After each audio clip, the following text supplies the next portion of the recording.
So this is our actual third 3D printer that we started buying during the COVID times, because you could actually make masks and other equipment. We've been using it specifically for custom lab products.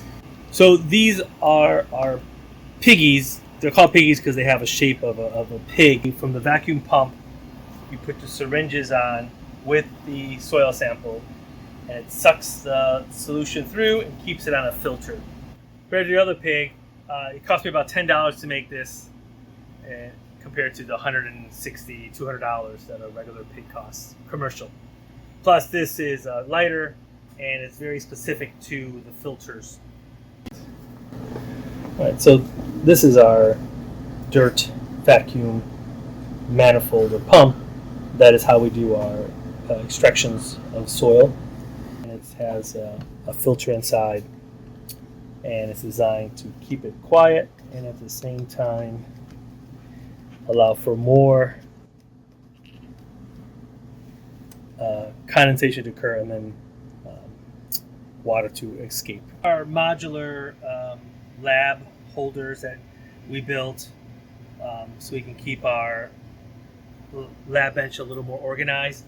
I modified this one to hold my Vortex multi head holder, and then this is a mini pig which we're going to start using to help with extraction, and instead of having to spin the sample down, we'll be able to remove the liquid with this in 10 samples at the same time. This is an angle plate holder. When we're loading up a plate with samples, DNA samples, sometimes it's difficult to see where your sample is, so this elevates it into your field of vision. It makes it more comfortable. Throw the tubes in,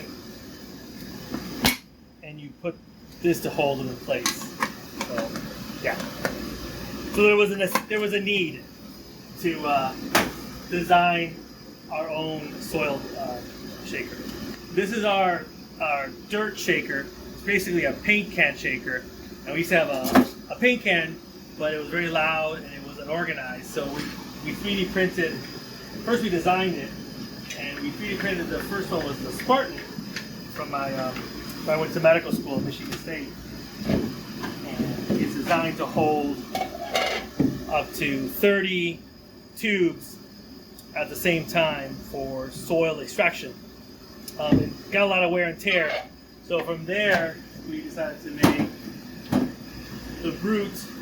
But it's more, it's a better version and it has better, it's better shape. So this is where we put our samples and then we shake it.